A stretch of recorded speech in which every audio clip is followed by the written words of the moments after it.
얼마 전에는 18%포인트 차이로 진다라고 전망치를 네. 뭐 개인적인 전망치를 방송에서 언급하셨는데 김병민 최고위원한테 아주 혹독한 평 들으셨어요. 사이비 평론가다. 그러니까 저런 거는요. 그냥 당원권 정지 한 3년 때려서 징계 벌버려야 돼요. 누구요? 그 김병민 같은 사람은요. 그- 사이비 평론가가 뭡니까?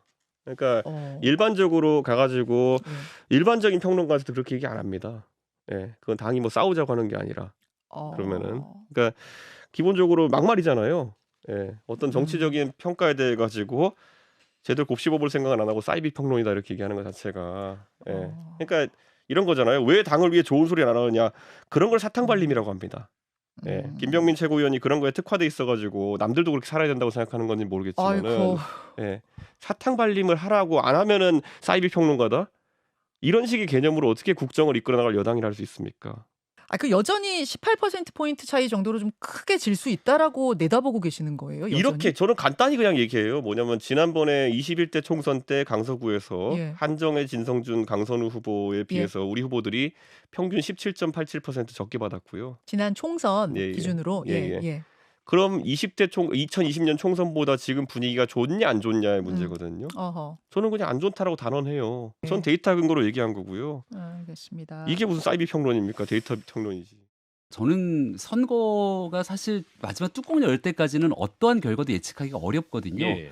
뭐 한 여론조사에서 15% 차이가 나다가도 막상 뚜껑을 열면 뒤집히는 경우들도 있습니다. 보통 통상 좀 지고 있거나 위기를 느끼고 있더라도 예. 박빙이다. 조금만 더 하면 할 수 있다 이렇게 얘기를 하지.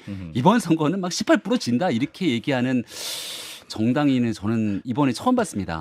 이준석 전 대표를 처음 봤고요. 그래서 근데 이제 그게 이준석 전 대표의 평론에 대해서 제가 다시 한번 평론을 좀 하자면 예.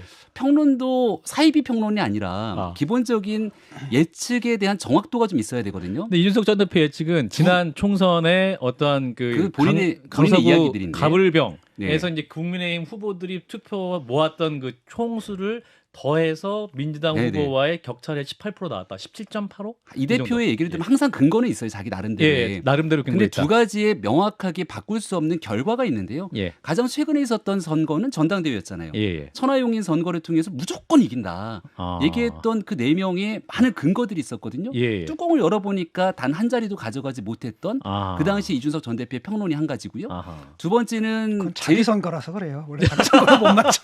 제일 중요한 게 여론조사를 기반으로 모든 정보랑 데이터를 갖고 있었던 이준석 전 대표가 대표였던 때가 있습니다. 예. 그게 지난 대통령 선거였죠. 예, 맞아요. 선거 직전까지 호남에서 20% 이상 반드시 가져온다. 아하. 그리고 그 당시에 전체 여론조사, 여의도연구원 조사 등을 바탕으로 그 당시 민주당이 굉장히 넉넉한 수치로 이긴다고 계속 주장을 해서 예. 이렇게 얘기하게 되는 게 선거 전략으로 도움이 되냐라는 이야기들도 있었거든요. 예. 마지막 이재명 대표가 잘하는 거 있지 않습니까? 한 3표가 부족하다. 아하. 이렇게 읍소해야 되는데 뚜껑을 열어보고 0.7% 차이로 나게 되니까 당시 출구조사 과정에서 사색이 됐던 이준석 전 대표 얼굴 표정 다 기억하고 있잖아요. 예.